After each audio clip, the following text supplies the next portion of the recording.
Okay, we are on WSRU radio station. This is Matt Malacki. I would like to introduce former Navy SEAL and military contractor Chris McKinley. Chris, how are you? Hey, Matt, I'm doing good, bro. Thanks for having me on. Oh, well, Chris, I would like to thank you for your service to our country and tell you how much of an honor it is getting a chance to speak with you on today's show. Oh, it's my pleasure. I wish I was still serving right now. I appreciate it. Thank you so much. Well, we thank you, and we're so excited. I'm going to jump right into it. So, Yeah. Chris, what were you like as a child in the basis of, a lot of people I feel, especially I'm here at Slippery Rock University. I'm a senior. Sweet. So, Awesome. yeah, Western Pennsylvania. It's not too bad. No, not too bad at all. I'm familiar with the area. I've been all around there, Erie to down to Edinburgh and down to Meadville, and a lot of good hunting there. You're a hunter, Yeah. Oh, yeah. as am I. We'll jump into that later. I do follow the Instagram page. I always am so jealous when I see wherever you're next doing some hunting. I'm very jealous. But I would like to Yeah. ask, so, Chris, what were you like as a child? What were you like as a child? Were you always, molding you into a Navy SEAL and having that mental toughness and mentality? That all, I'm assuming, didn't come off spawn from random. What were you like as a child? Well, as a little guy, I was heavily into sports. I mean, huge. I lived for basketball and football. I played a little bit of baseball, and I wrestled. You did And wrestle. yeah. I was city champ as a sixth, seventh, and eighth grader. Doing this whole CYO wrestling, and I wanted to wrestle in high school, and then I realized that I didn't want to constantly be fighting for a weight class, and I always wrestled up because I never wanted to lose the weight. So I said, this is ridiculous. So then I just focused on basketball and football, and I was one of those dudes that literally I would throw an hour's worth of music on and go in the garage and jump rope for an hour straight. Wow. That was me, and then I would stretch, afterwards, and I was always the guy leading the stretches, whether it was on the basketball court or on the football field, and just kind of a physical freak of nature in that regard, just with my drive and my desire and my motivation. And I tell you, nothing that you will have in this world that is worth anything to you comes from not applying yourself 100%. So, and everyone wants to look at other people and go, oh, they have this because they're lucky. They have this because they were born into it or whatever. No, it's hard work most of the time. So I was a very, very hard worker.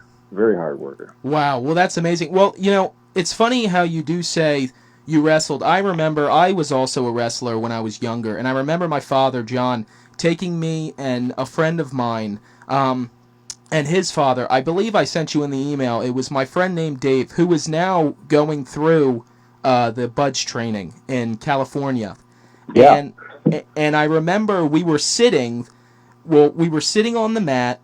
Both our dads were there, and the instructor, the person who put the entire competition together, came to us and said, we're pulling all the wrestlers into one room. And there was guys there from 6th grade up until high school and even at the collegiate level. It was a huge wrestling tournament in New Jersey.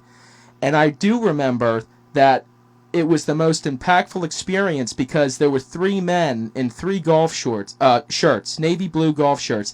They were Navy SEALs, and they were looking for kids, specifically, not me and my friend, we were real young, but they were looking for high school athletes who wanted to pursue their career in the Navy. I know that, you being a Navy SEAL, wrestling probably helped when it came down to, martial arts and hand-to-hand control.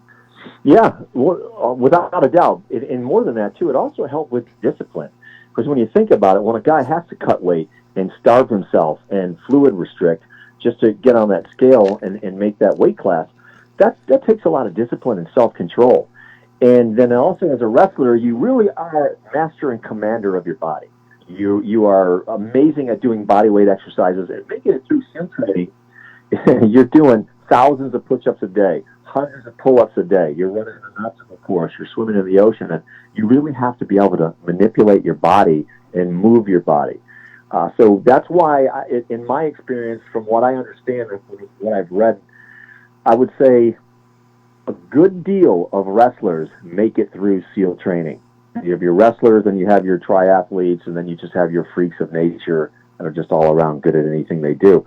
But so the wrestling is a really, really good base. But beyond that too, it's the mental toughness. People say, "Oh gosh, I heard that SEAL training is 90% mental." No, it's probably 90% physical. But if you do not have that 10% mental toughness, you're gone. You're gone. Yeah. So. Oh, well, of course. Yeah. Well, so growing up, you being a Navy SEAL and obviously handling guns in both training and when active after your graduation, you did say, did you always grow up hunting and very outdoorsy aside from playing sports? No, I was very much a city kid. I grew up on the east and west side of Cleveland, so just suburbs, city kid. But I always liked being out in the woods and going hiking and camping and things like that. I never hunted until I was about 35 years old. 32 Wow. years old, something like that. Hey, well, I mean, there's nothing wrong with that. My father really didn't get into hunting until that age also, and then got me involved. Yeah. But my grandfather is also a Navy veteran. He was huge into trapping and hunting with his brothers, and that was back in the 40s. So he didn't get my dad involved in it. Reason why, my grandmother not was against it, but I guess she was paranoid about my father, which I feel like all mothers are at times. But Sure. But so 32 you said, or? I was probably, let's see, let me do the math here. I'm 47 right now, and that was in my first hunt I ever did for a deer. It was a deer hunt. Was in 2006, I want to say. So, roughly 10 years ago. Yeah, I was 36, almost 37 years old. But so that was the first time I hunted an animal. I'd been hunting man for a few years. And when you and there's nothing wrong with saying that too, because I respect what you have done for the country. What you have done for America is just amazing, and I honestly have no issue with anyone of your stature saying that, because the men you were hunting were enemies. Yeah. It's like that scene from that Schwarzenegger movie, True Lies, when Jamie Lee Curtis finds out he's a spy, and he looks at his wife and Arnold says, she's like, "You've killed people?" He says, "Yes, but they were all bad." That was a spot-on impersonation too. I loved hearing it. I feel like I'm sitting with Arnold now, the Predator. That's another great movie too.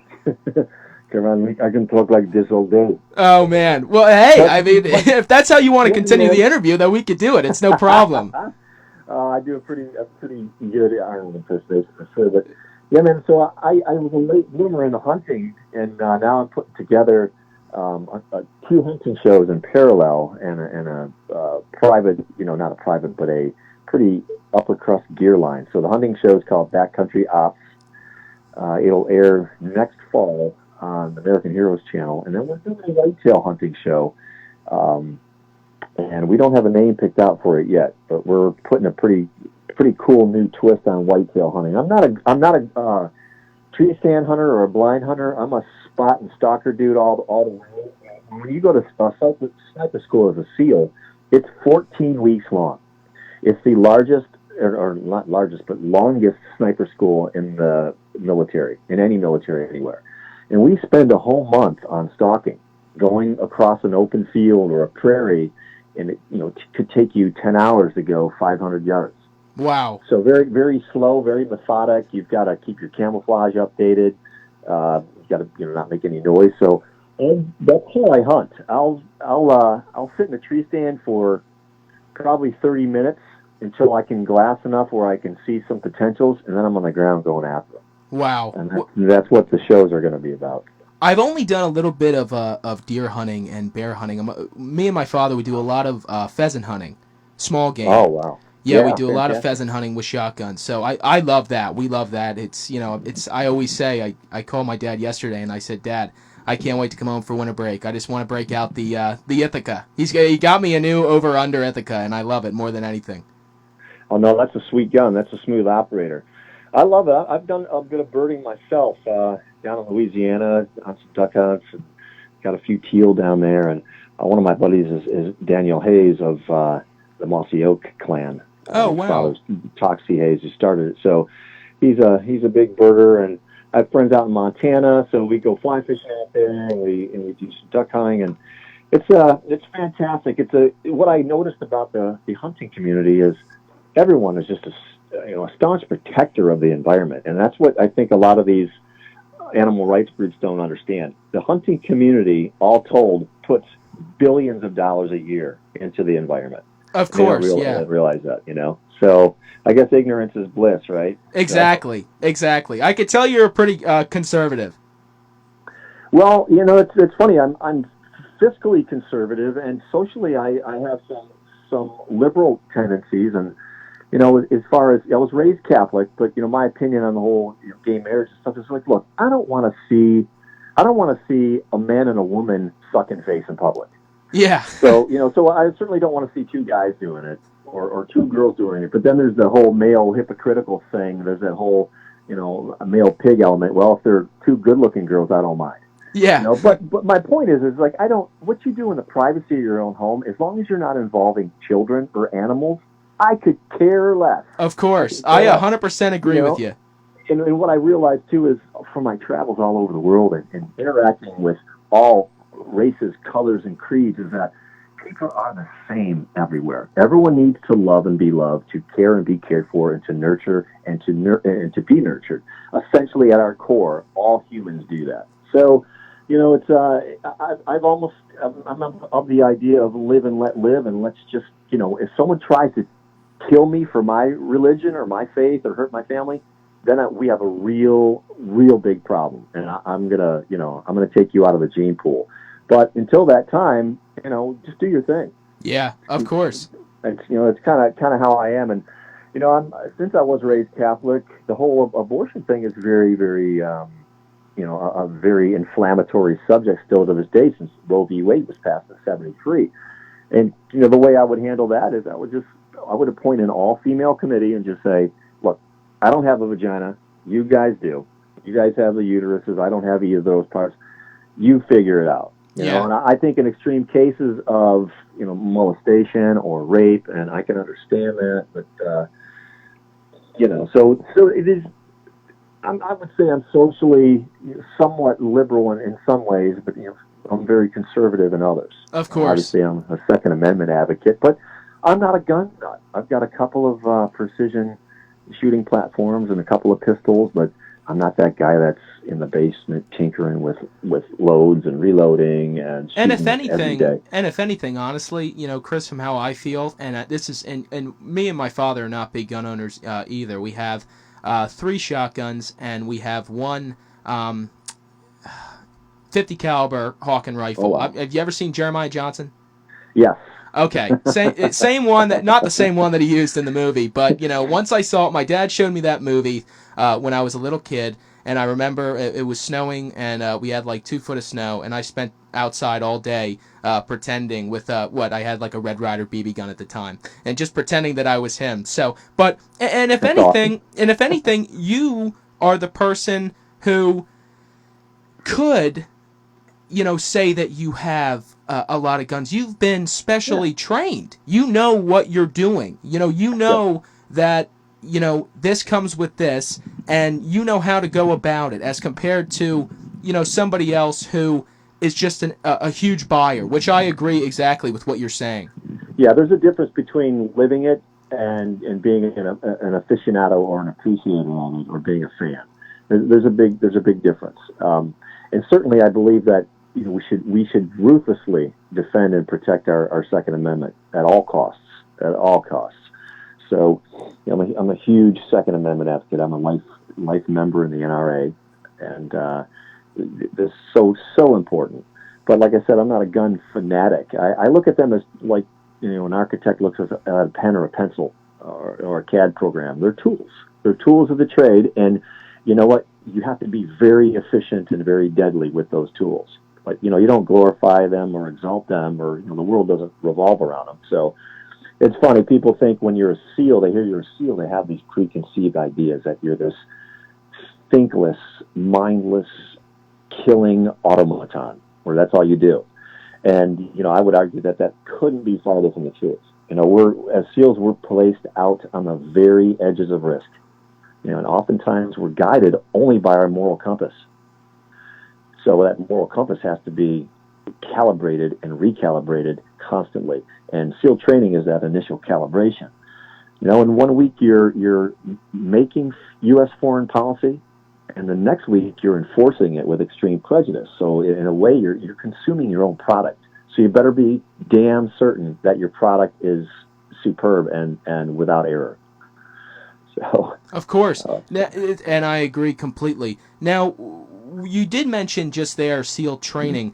I want to ask you, you said you were a wrestler, very big into sports. We're leading the stretches, the exercises. You always had that leadership mentality. What inspired you to join the SEALs? What was the next step after graduating high school that brought you to the Navy, that then brought you to the Navy SEALs, if you'd like to share?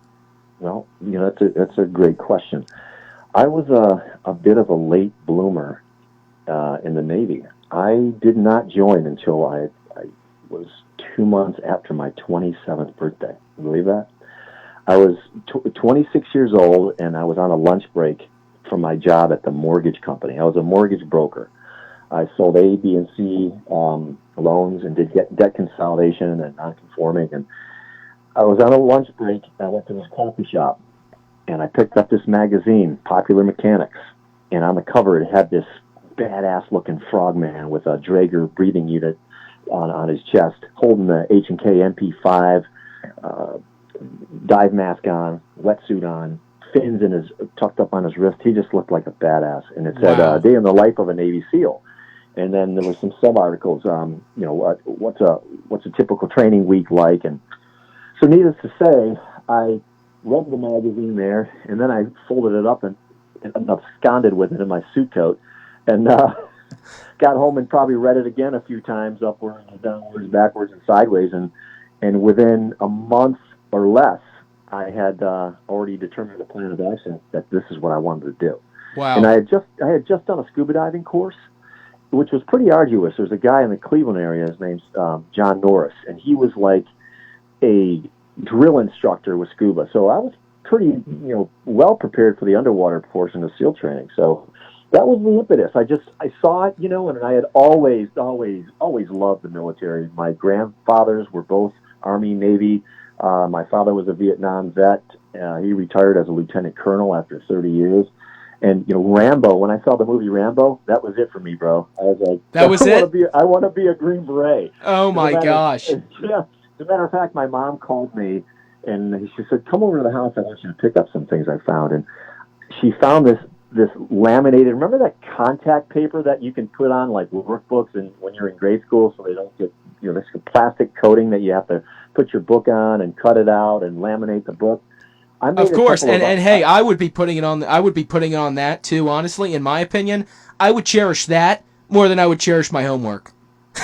I would cherish that more than I would cherish. I would be doing the same thing.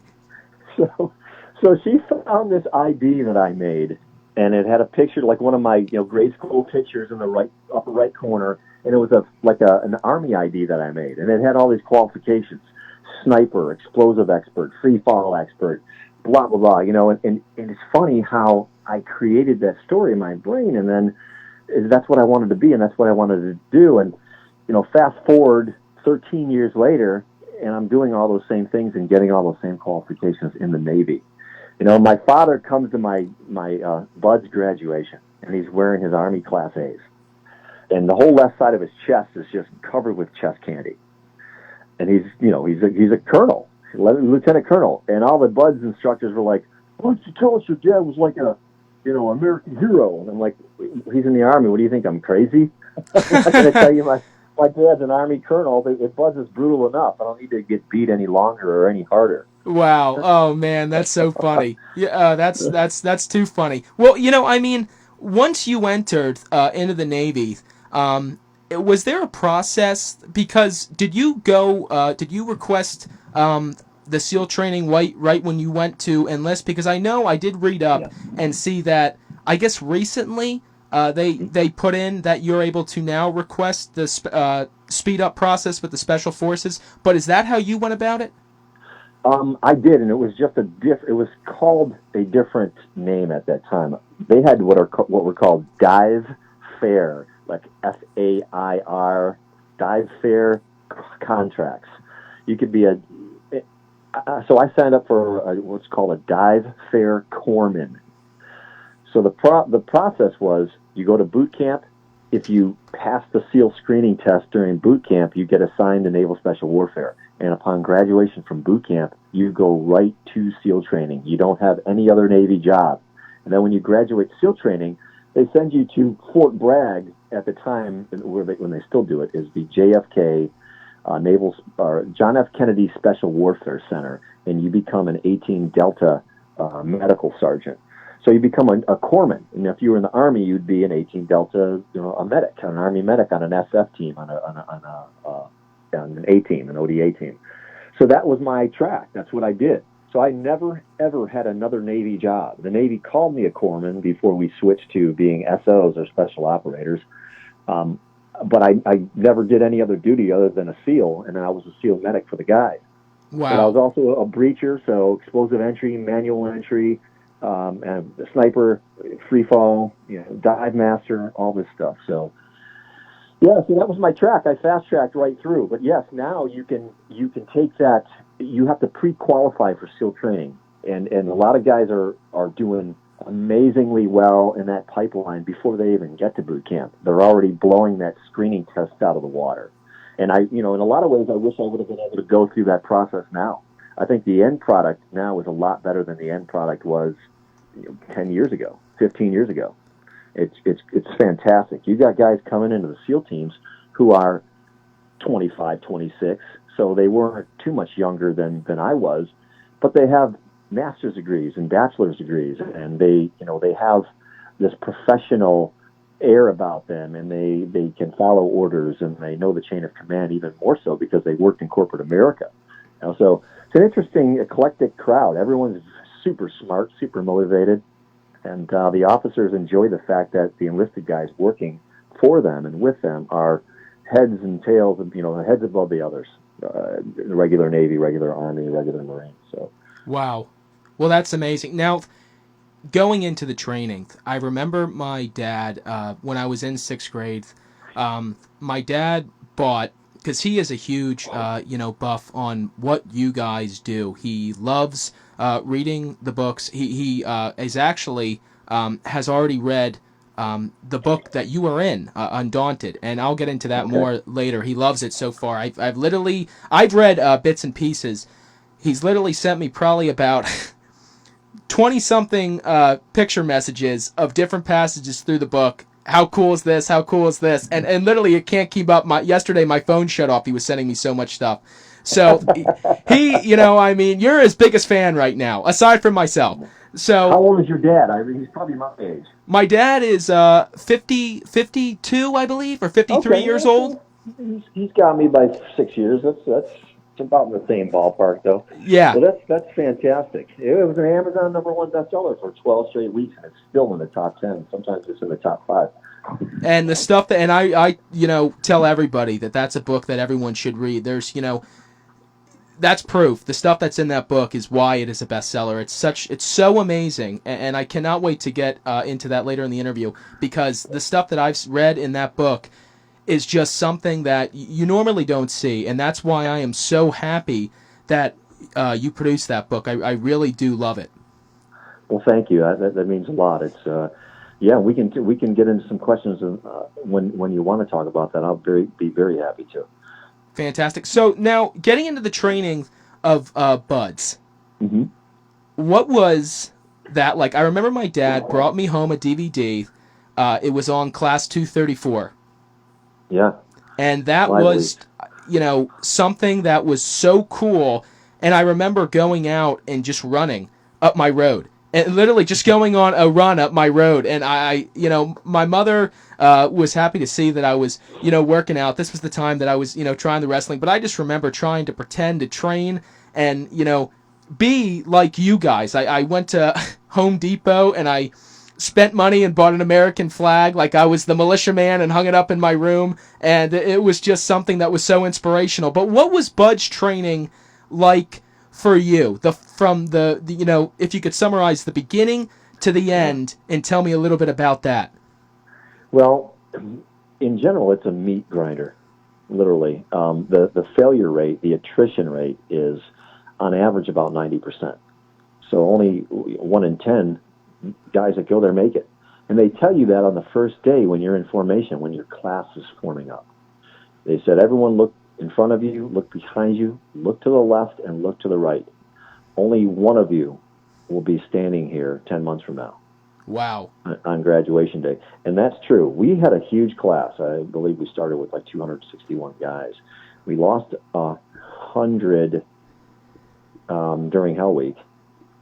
Actually, you know what? No, it was 161 guys. I'm sorry. And we lost about 100 guys during Hell Week. And that's basically almost right before you would see graduation, right?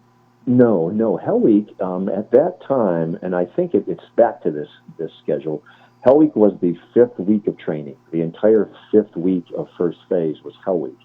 Then they found that I was, and this happened to me, a lot of guys are pre-injured to some extent before Hell Week starts, and that, was contributory to the fact that they don't make it through for injury reasons.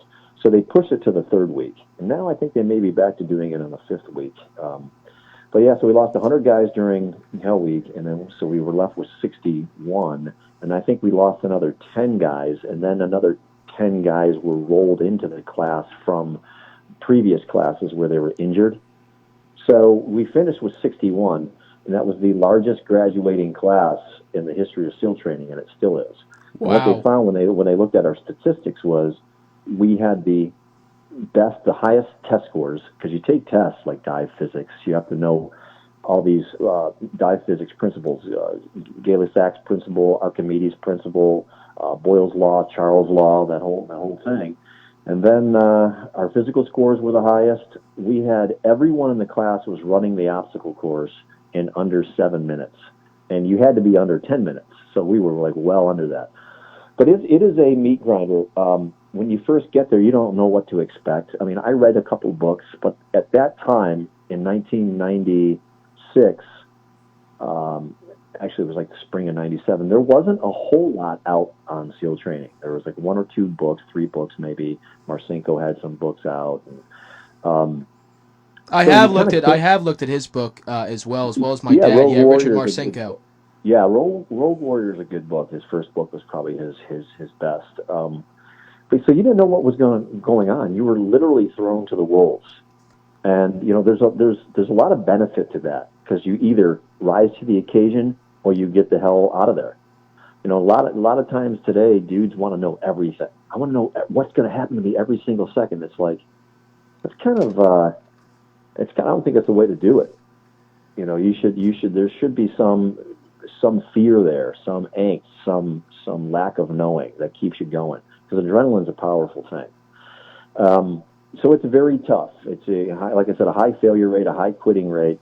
Every week things get faster, and you either keep up or you're gone. The injuries are immense there. I saw a guy fracture his femur right in front of me on a run.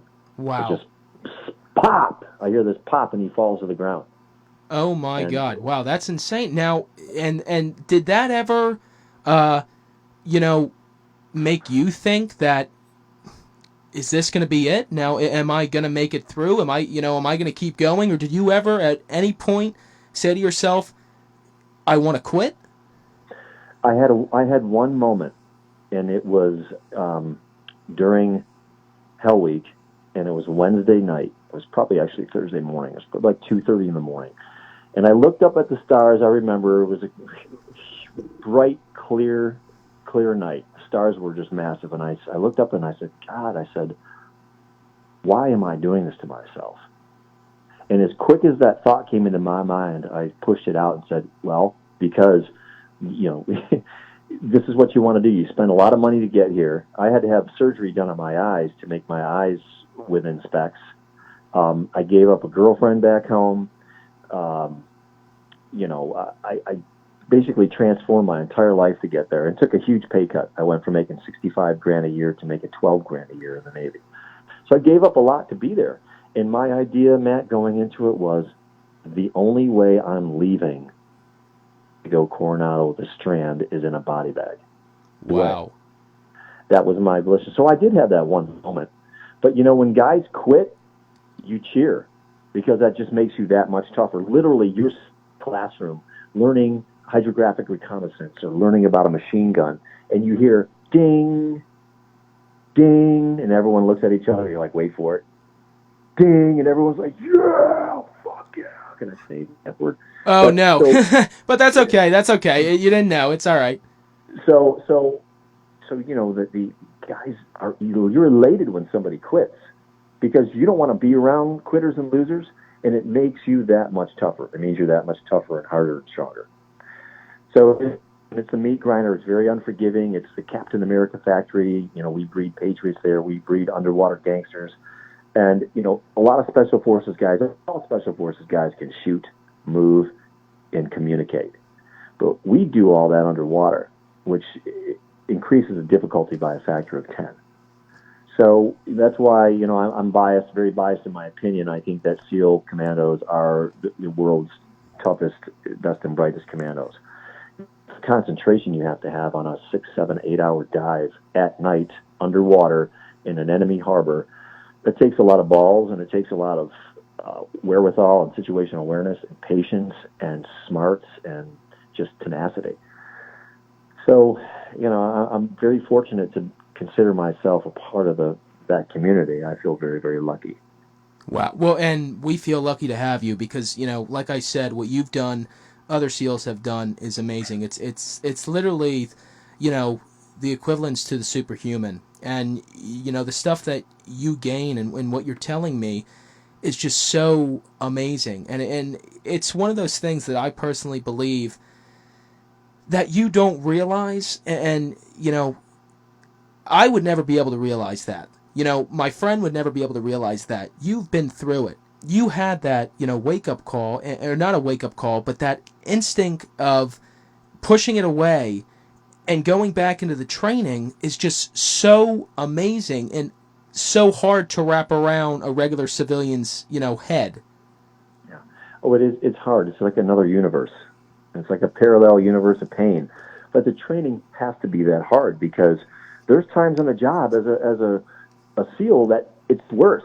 It's more brutal. You're in agony. You're in pain, and the chips are down, and you look at each other and you go, man, have we ever been this, miserable before? And everyone's like, yep. And you're like, yeah, I agree. Let's go. Yeah. that wow. whole misery loves company is a very, very true statement. I've been cold before. I've been so cold before. People are freezing. I hear like my quote normal friends or my friends that weren't SEALs or didn't serve. Like, man, I'm freezing. I'm cold. And I look at them. I go, I'll tell you what cold is. Cold is when it feels like you have needles sticking in your gums, and it feels like someone is hitting you in the head with a sledgehammer because you're so cold. Your body core temperature is so cold that your blood is actually having a hard time flowing around the circle of Willis in your brain. So it's like, it's terrible. It's like someone hitting you in the head with a hammer. That's cold. And I've had times I couldn't remove my wetsuit after a dive because my hands were so frozen. You'd sit there and wait, and everyone waits. It's like, hey, can someone please get this wetsuit off of me? Yeah. And you got like 20 guys in a shower, like a massive shower room. Everyone's got their gear on still, and showers are running at 80 degrees, and it's just you're all helping each other get out of your operational gear because you're so cold. That's probably where even the cold weather. Training mission. Yeah, because think about it. In some of these areas of the world, it gets. North Korea, it gets freezing there on those coastlines, and when the water reaches a certain salinity, it doesn't freeze at 32 degrees. So you're in water that's 29 degrees. It's Wow. still water because it's so salty. And they just physically, put you through this stuff to train your Yeah. body for what the experience would be like? Well, more than obviously you're physically training, but remember what I said, that 10% mental. If you don't have that mental toughness, that wherewithal, you're done. And we can't have you quitting on a mission while it's happening, because I'll shoot you myself. Because I'm Yeah. not going to have to carry your ass and carry your gear and worry about you because you've taken yourself out of the fight. So that is why SEAL training is the most brutal military training in the world. And when you get to a team, it doesn't end there. I mean, it just keeps going. Obviously, you don't have instructors yelling at you, but you're truly beating yourselves up. I mean, I've had times when we land on an aircraft carrier, and you're getting exercise in. So everyone puts on all their tactical gear. So you've got a body armor on, a ballistic helmet, a weapon, ammo, water, radio, batteries, and you run up and down the outside of the aircraft carrier, 6 flights of stairs, for an hour. Wow. And you're doing that to yourself. But you know what? Then you do that real ship takedown, and you're laughing because it's so easy. I know.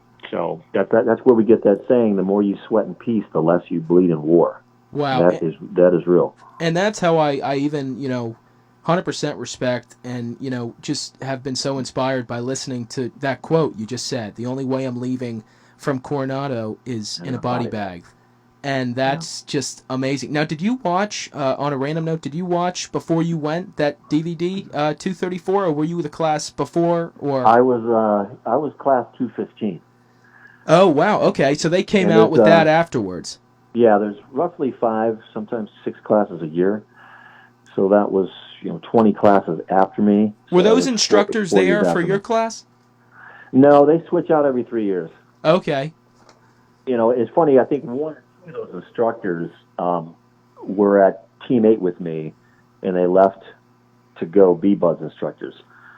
Usually guys, if they've done 1 or 2 combat deployments and they need a little bit of a break, or they want to go get some college or a master's degree, they'll send them out to Coronado. It's a good stress relief. You get to yell at students all day long and, go to classes at night and hang out in sunny San Diego. It's not a bad deal at all. Doesn't sound like it at all. Yeah, it sounds like a fantastic, fun time. Yeah, but Travis Lively is a good buddy of mine. He was pretty heavily featured in BUDS Class 234.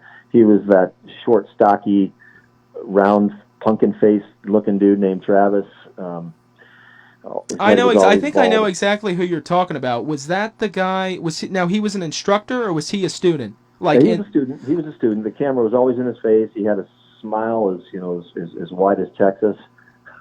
Now, did he? Now, was he the one? I think I'm because I recently just watched it again, knowing that I was going to be interviewing you. Was he the one who kept on saying that? I think he might have always kept on saying, I could get through it. I mean, this might be bad, but I'm going to keep going. I've seen worse. He always seemed to be very positive. Yeah, that's Travis. He's always been like that. Travis and I went through boot camp together, and we graduated boot camp together, and we did SEAL preparatory together during boot camp. So he's my longest standing SEAL buddy, without a doubt. Wow. He's a solid cat. And we started BUDS training together. We were both in 214. And I tore my medial collateral ligament in my right knee a week before Hell Week. So I got rolled out of Hell Week and into class 215. So Travis continued on with 214, and he was about 6 weeks before graduation, and he had some issues with land navigation up in Mount Laguna, and I think he may have been injured as well. So he wasn't able to pass that segment of training. So he got removed from training.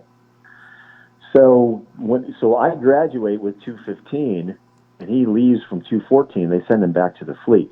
So fast forward a year later, maybe a year and a half, and my platoon, my SEAL platoon, is cruising into Bahrain to be attached to Unit 3 to go take down Iraqi tankers and stuff in the Gulf. And he is manning one of the gates on post as a security guard. So It was Wow. very humbling to see Travis in that capacity after seeing him out at Bud's training and then losing touch with him when I got to a team and all that stuff. But he made it through on his second shot. That was at 234, What? And that was and just he made it. now. Did that? This was after when you were cruising in Bahrain. This is after, obviously, after graduation of Buds, right? Yes, this is after Bud's. This is after a platoon workup. This is like a year, almost 14 months later. You're going to war. So So yeah, they, what? I'm sorry to interrupt you. What team did they put you with? If you're able to share, like your yeah. specialty. I went to Team 8. I went to SEAL Team 8. Despite my desire to stay on the West Coast, they sent me to SEAL Team 8 on the East Coast. Travis stayed out on the West Coast. He was at Team 3. But yeah, I wanted to stay out on the West Coast. You got to figure a Cleveland kid, an Ohio kid, going to San Diego. Why would you ever want to leave? Of course, yeah. I mean, you've now graduated SEAL training. You're in the best shape of your life. You have all those women out there. I couldn't Yep. see why you would want to leave. Oh, it's crazy. During training, you're running by the Hotel Del Coronado. You run by it a couple times a week, and you could be dead dog tired, miserable, mentally, physically on the verge of quitting. And as soon as you run in front of the Dell, you look to your right, and there's all these European girls on holiday, suntanning themselves and all of a sudden your back doesn't hurt, your knees don't hurt, you're not, you're The like, motivation is back. yes, you're like, yeah. Yeah, exactly. So, and it's at that moment that you realize the power of the brain. You realize that your brain is the master and commander of your body, and if your brain tells you to quit, you're going to quit. Wow. So that's that whole 10% mental component. It's funny, guys don't make that connection sometimes. Like, look, you were just crying almost, and I've heard guys cry out there. You were pretty much crying a half a mile ago. Now that we're in front of all these girls, now you're like, this is like the scene from Chariots of Fire. Like, Exactly. Back in action. So that's the mind right there, man. It's the end and the beginning of everything. Wow. Now, what was your specialty once you were assigned to SEAL Team 8? I was a breacher, so I was an explosive entry expert and manual tool expert. So you used everything from C4 to sledgehammers and Halligan tools, the firemen call them, the Halligans, sledgehammers. So that was one of my specialties. Then I was a sniper, and I was also a medic, a corpsman. Wow. So what now? After graduation and assignment to your team, what was your first mission like? Now, getting the news where you were going, which you don't have to say if you're not allowed to. What was your first mission like, if you could share? Well, our first deployment was to the Mediterranean Sea. We were attached to a carrier battle group, and that was the CVN 69, the Eisenhower. Okay. So, as a SEAL platoon attached to a carrier battle group, you're probably on a ship, maybe, we were only on board, all told, in 6 months, about 30 days. So you're always land-based, but you come back to the carrier to get a hot meal, get some intel, get a shower, sleep in a bed, that whole thing. So in between, you're on helicopters and submarines and doing the whole deal. So, we were all over Africa, Northeast Africa, the Middle East, Iraq, Kuwait, and you're always on the hook to support other platoons in that area. Like in northern, southern Europe, you have to be ready to go at a moment's notice to assist those guys if they need a larger assault force. So we did everything from taking down ships in the Gulf to doing patrols on the ground, and then you're working with other countries and training their special forces guys to make sure they're squared away. We worked with Israel, spent quite a bit of time in Israel working with their commandos, their version of Delta, the Shayatet Metkal, and their version of SEALs, the Shayatet Metkal, and then their body snatch division, they call it Duvdevan. These are guys that basically go apprehend people that they want to capture, question, and do all that stuff. So just you never know what you're going to be doing, but you're excited for everything and you're ready for everything. That's where I first learned Krav Maga, was in Israel. Okay. Yeah. So, good stuff. I mean, you're very versatile. You're everywhere. You have to be able to do everything. And So, now you saying you learn Krav Maga in Israel. I know you guys mhm. do a large amount of mixed martial arts and knife fighting and hand to hand combat. I had the privilege. I've done 4 years of mixed martial arts with my father as well. We go to the Alex Wilkie Martial Arts Academy Okay. that's in Bridgewater, New Jersey, and Alex deals with many military and law enforcement, SEALs specifically. He's good friends with, I believe they call him Denny the Snake Chalker. Yeah, Denny. Yeah.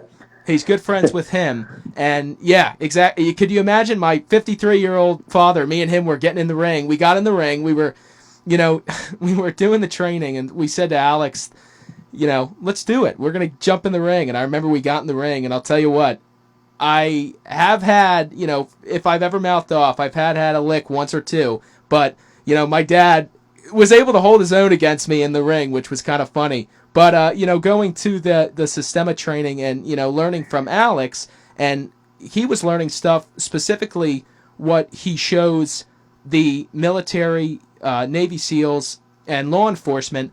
What did you learn? How much time did you guys focus on that type of training?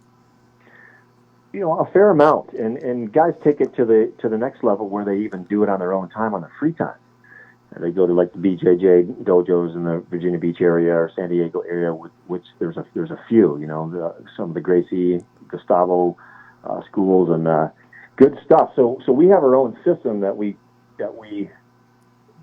bastardize. We take the best of 3 or 4 different forms. We take Muay Thai, traditional Greco-Roman, boxing, Krav Maga, and Brazilian Jiu-Jitsu, and we throw them together in our own proprietary system. And then we incorporate, edge weapons into that. So you got to be ready to do whatever you have to be.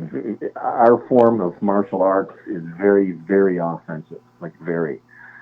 We take Krav Maga to another level because when you think about it, if you have to go to hands or a knife in an urban combat situation, especially in a space where you can't, control windows and doorways at that point in time, you do not want to be tangling with someone for more than a half a second. Because if So, you do, you're exposing yourself. You can't watch everything that's going around you. So you have to be very lethal, very fast. wow. And exactly. And how you were saying, guys who go and do stuff on a side, I'm sure that people are able to tell. I, for one, whenever I was at the gym, I do think there was a guy who was ex Special Forces living in New Jersey at the time, and I could tell instantly that he knew what he was doing. He had the look, and what they described the look as. Didn't know for sure, but it's almost as something where you guys know so much about it already that would it just come naturally when you would take yourself into a BJJ course or a Krav Maga class or any type of mixed martial arts? Well, I don't know if it would exactly come naturally, but what is natural is your willingness to learn, and your ability to apply lessons to the real world. So, SEALs like I said, we're masters at controlling our bodies, and we're masters at learning. One of our most powerful tools is saying that I don't know something, but I'm going to find out. I have a good buddy, Mitch Aguiar, and Mitch, his Smash and Frog is his brand, and he's an MMA guy now. He's climbing through the ranks of UFC. Oh wow. Yeah, I think his Instagram page is at Mitch_Aguiar, Aguiar. But he's kicking butt, and it's that SEAL discipline that is definitely paying dividends for him right now. The devotion and discipline and ability to learn and apply. Just something that is unbeatable. Yeah, and humility. Humility. I mean, like I said, I don't know that. I don't, but I'm going to find out, and I'll let you know. I'll see one, do one, teach one. I'm going to watch it and learn it and show you how to do it, and I'm going to do it and show you how to do it. So it's an Indian tribe. There's a lot of pass down of information that way. A guy finds a cool jacket, he brings it back to work on Monday after wearing it for the weekend. He says, "Hey, skipper, wear this jacket. It's sweet." And like a week later, the skipper's like, "Yeah, let's get 100 of those."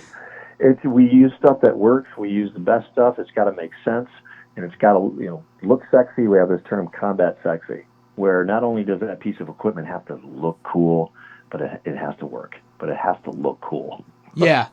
Well, I know that I did watch an interview that they touched on that with Chris Kyle, and he's a big inspiration to me as well. Such an amazing man to watch the interviews that he conducted. And I remember they asked him, the interviewer said to him, "You say looking cool is a good portion of it, and you like to wear hats, and you say that hats is looking cool." And I'll tell you right now, he just nodded his head and he said, "Yes, sir," and then that was it. Chris was a character. He was a big joker. Very, very warm guy, very genuine, very real. You always knew where you stood with him, and that's pretty much what you get across the SEAL community. I mean, at 7 a.m, you could be literally fighting someone, like you would fight a brother. Like, it gets pretty gnarly. Obviously, you're not trying to kill each other, but you're trying to hurt each other. And then 3:30 that afternoon, you leaving the team and like, "Hey, let's go have a beer. Where are we going?" Just that way. That's probably, I mean, for somebody like me with my age, that'd be the coolest beer that I ever had. That'd be the coolest beer that I ever had. That'd be great. You might be drinking it with a swollen face, though. Yeah, exactly. A funny story, when we were on the Eisenhower, we had our little space that they carved out for us in the aft end of the boat. It was called the aft SAS, I think SAS or something like that. But the old weapons locker where they stored missiles and stuff like that, and shipboard ammunition.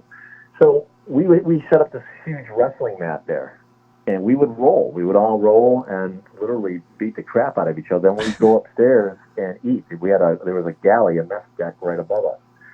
So we would come up to the mess deck and we'd be covered with sweat. Guys would be bleeding and just. Oh my God! That they would look at us and they'd be like, "Oh my word!"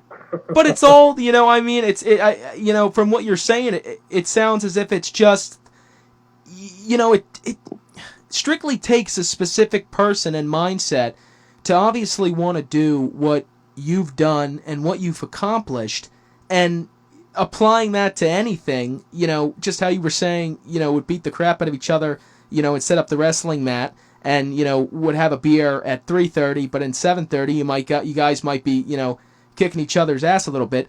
It's more the fact that it's just the toughness. You guys are the toughest dudes in the world ever. Ever. Nobody could beat you. At least that's how I think. Well, you have to think that way, and if you don't believe that, and truly believe that, you're in the wrong line of work. So, and you fully accept when you go on a real world mission, you fully accept the fact that you may die. And if you don't, you're going to be holding back. And if you hold back, you're holding everyone back. Did they ever tell you that before, after graduation? Yeah. What they tell you that the day before you graduate, you're sitting in a class and you're signing your orders to the team you're going to go to or whatever you're going on to next after that. And the first thing out of their mouth is like, "Hey, congratulations. You guys have now done more for your family reputation than 2 brothers graduating from Harvard." And they said, know this, that 20% of you will not live to see your 30th birthday. And, wow. At the time, I was 28 years old. And I said, "Where do I sign?" Yeah. Yeah. Yeah. Because, you're going out in a blaze of glory. That would be amazing. And I know that no one's going to be shooting me from behind, because if that happens, my teammate behind me is already dead. Yeah. It's that complete and utter trust in one another with each other's lives. Wow. So. Now, in your book, I did say I wanted to get into speaking a little bit about your book. You refer to some of you guys as green badgers. Why is that? What is a green badger? Green badger there's blue badgers and green badgers. The blue badgers are people that come through the Central Intelligence Agency as direct hires. They're direct funnels. A green badger is someone who is a contracted employee for the Central Intelligence Agency. And at that time, they were all being contracted through Blackwater. Okay.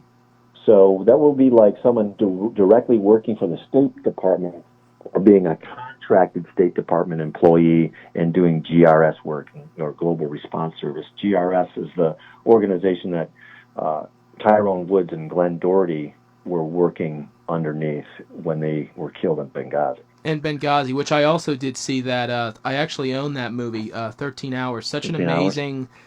amazing movie. My dad and I saw it when it came out. Uh, I'll jump into that later. I absolutely hate Hillary Clinton. I will say that I absolutely hate Hillary Clinton. She's easy to hate. She is very, very easy to hate. But from your book, I was just looking at a passage before we started the interview, and I want to read it to you. This was something that, I saw as so motivational and, in all caps, badass. And it says, we also had a protection job and a quickly strike capability if we had an actionable intelligence from the predators. For example, say there were Taliban guys in the training camp.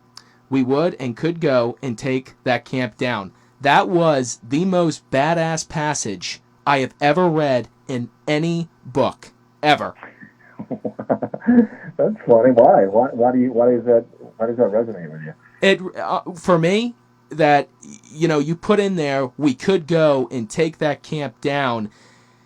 It's just so patriotic and American. I loved reading it. I thought it was the coolest thing in the world. I instantly texted my dad. I know you put in you have in the quote also with General Patton, and that resonated with me because that is something that is the most badass, patriotic, thing that I have read in a long time. And I think that is so cool because, like I said, you guys are the toughest guys.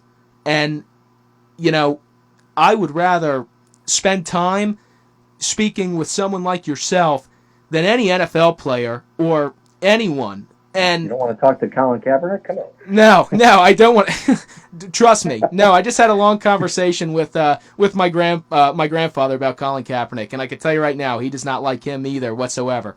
But that just resonated with me because I think that was the most coolest and badass quote that I could read because you knew you were able to go and do it, no matter how many people were there. Yeah, that's true, and that's a capability that you have to have. And when you're on a mission, you have carte blanche to have submissions inside of that mission. They're called targets of opportunity. If you come across someone that is, known to be a target, then you take them out too. It's a bonus round. So, yeah, I'm glad you're liking the book. It's a good read, and I'd be happy to send it. If you send it to me, I'll be happy to sign it for you. That'd be fantastic. That'd be an honor. That'd be really cool. But we're not too far from each other. So you said you're in Western PA? I am, yeah. I'm in Slippery Rock. Slippery Rock, okay. The Rock. Yeah, I'm pretty close. I'm probably an hour 30-minute drive from there. I've got a buddy who's, this is probably a bad word, but he's a police lieutenant at Edinburgh University. Okay. He's one of my hunting buddies. We go deer hunting, and we're going to probably do some spring turkey, so I'll probably be in that area in the next couple months. Oh, wow. Well, I'd love to either, meet up with you or go hunting or something. That'd be fantastic. Yeah, that'd be great. But, if I could ask just a couple more questions because, how honored I am to be interviewing you. What was a mission that you were doing that, is most memorable? And you don't, like I said before, you can go into only so much detail. I do know that. But what was a mission that was most memorable to you, where you could have possibly even said to yourself, this might be it. This might be, we're bunkered down. We're boxed in. I don't know, but just if you could elaborate. Well, I tell you, probably one of the most satisfying but dangerous missions that I've done was actually not done as a SEAL. I was doing a anti-poaching project in Kenya, and it was all filmed for Animal Planet. Their TV show was called Ivory Wars, and we just did 3 one-hour episodes, and we were actually in Kenya for a couple months chasing down elephant poachers and keeping this whole game reserve safe. And, we were up against some pretty hardcore poachers with AK-47s. And, the first 3 days we were there were 3 elephants that were killed, and that just ignited us. And we went, ape shit and went after these guys and kicking in doors in villages and jumping over walls and tracking down these poachers. And that's in a corrupt country too, right? So yeah, I mean, once you get outside of the main areas in Kenya, in Nairobi, it's pretty rough. So yeah, there was a few occasions where Travis was on that operation with me, as a matter of fact, and there was another SEAL, Steve Potter, and we had an Air Force guy and an Army guy, and it was a good crew from top to bottom. But that was the most satisfying, and it was dangerous. Yeah, I can only imagine. Totally dangerous. So now, Chris, we only have about 10 minutes left on the podcast, and before I sign off and thank you, I would like to ask you one question. One, I'm a huge, and my family as well, I'm a very big Donald Trump supporter. I supported him through everything. I believe in everything that he said. I see nothing wrong with it. Some stuff, obviously, it might be a little bit touchy, but I mean, I'm not the kind of person who, I don't really look with the mainly emotional stuff. How do you feel about his new process with getting General Mattis, I think, involved in, what is it, the Pentagon? Yeah, the Department of Defense. He's going to be running the DOD. And what is your thoughts on that? Well, I think it's a great move. This will only be the second time in history that we've had a military member running the Department of Defense.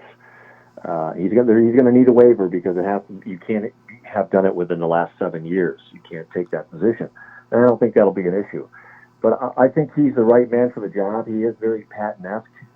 He is a soldier, and he'll get the job done. And I like what Trump has been saying now on his thank you tour. He's saying we're going to make the military very strong. It's going to be peace through strength, which I agree with 1,000%. I think we've become very visibly weak around the world, and that's causing a lot of these issues. Unfortunately, we are the world's police force, which I think we have to stop doing. And I also like what he said in that regard. He said, look, we're not going to go start these wars in situations in areas we know nothing about. But we are going to relentlessly pursue, attack, and kill, crush, and destroy terrorists wherever they live and roam. And I think that's fantastic. Me as well. Me as well. Certainly just having the capability or having the will to call the enemy by its name is a fresh perspective and a good start for Mr. Trump. And I think he's got a tremendously successful business and an amazing family. And when you see his sons talk and you see his daughter talk and you see what they're doing and how they run their segments of the company, it's amazing. He's built a great empire, and I truly, truly believe that he will make America great again. As well 100%. As I, yeah. 100%. He's already doing it. He just had a meeting the other day with that Japanese telecom company, SoftBank, and I think they own Sprint, if I'm not mistaken. But the guy basically said we're going to put 50 billion with a into the economy and create 50,000 jobs. Wow. I mean, and this man hasn't even been inaugurated yet. And he saved, nearly 1,100 jobs in Indiana with Carrier, and Mike Pence played a good role in that. And I think the two of them are going to make an amazing team. And he's putting people in positions of importance and power, and these are people that have a demonstrated competency in what they do and a history of success. And Trump likes winners. Of course. He puts winners around him. He doesn't put yes men around him, as evidenced by the fact that he's talking to Romney. He's also talking to a Democrat or two this week. So I think he's going to, it sounds counterintuitive based on his inflammatory campaign, but it was only inflammatory to 50% of the population in the United States. He's going to mend a lot of fences, and I think we're going to see a new era of American dominance, but not in a bad way, in a good way. I think we're going to see the left and right coming closer together. We're so polarized right now, and I think that the situation was perfect for Trump. and he burst in at the right time. We've all seen that Oprah interview he did, and I think it was like in the late 80s, mid 80s, where he told Oprah, I would only run for president if it got so bad. And this is where we're at. Yeah, exactly. So, yeah. you know, No when you thanks look at to, yeah. Obama, he spent more money than all of the previous presidents combined. Of course. Yeah, and that was not, yeah, I agree. And was nothing, personally, I mean, for me, I have nothing really to pay for, but, listening to my father and just, seeing it in my own eyes, it was nothing to be proud of. And I wasn't a supporter of him at all. He knows, and I think, his talking with the Taiwanese president is great. Last time I checked, Taiwan was a democratic society, and that person was elected in their position. And we're worried about what leaders of dictatorships say. Who cares? So China has been encroaching on the South China Sea now for almost 2 years. They're building military bases there in international waters. That's a crime. Yeah. So, I think just like when Reagan took office, the Iranians released the hostages. I think the writing is on the wall, and he's going to restore our greatness and restore our power around the world in a good way, though. They call it the American dream for a reason, and we need to protect it like the gift to the world that it is. Of course. And that's where I even say, America needs to be held to a higher standard, and it is the toughest country in the world and the most badass country in the world. And I don't listen to anyone, whether it be teachers or anyone who say that there's countries that are better, because I would never ever believe that, even if you showed me a book of statistics. One being because we have men like yourself who protect us every single day, and we are extremely blessed, me and my family blessed, that you do what you do and have done what you have done. And it is just so amazing. And I just want to thank you so much for being on the show today. And I couldn't begin to express how honored I am to have been able to interview a man of your stature. It's been amazing. Oh, Matt, thank you so much for your time. And I'm looking forward to hearing the podcast. And I would love to be on again at some point in time. And good luck to you. And let's please keep in touch. If I'm going to be in the Erie area, I'll shoot you a text and see if we can grab some coffee or something. Of course, that'd be fantastic. I'd love nothing more. I look forward to hopefully, either grabbing coffee or, turkey hunting or anything. I just would love to, meet you and buy you a coffee. You're the one who I would be buying something for. You've done, you're an amazing man, Chris. I really appreciate it so much. Well, thank you, Matt. I'll definitely accept a cup of coffee from you, bro. And tell your dad I said hello, and that I appreciate the fact that he picked up my book, and I'm glad he's enjoying it, and I hope you enjoy it too. Fantastic. Hey, if I tell him that we'll end up having a cup of coffee, I'll warn you now, he might be driving 6 hours to Slippery Rock or wherever you're at. So just a forewarning. But Perfect. Yeah, great. Well, Chris, thank you so much, and I can't wait to follow up with you, and I just cannot begin to tell you how honored I am, and, thank you for your service, and you have a wonderful day. I look forward to speaking to you soon. All right, Matt, thank you. All right, bye-bye. Bye. All right, everybody, that was just Chris McKinley, former Navy SEAL, a true hero. Today we remember Pearl Harbor Day and everyone who served fighting in that battle. And remember that America is and forever will be the best country in the entire world.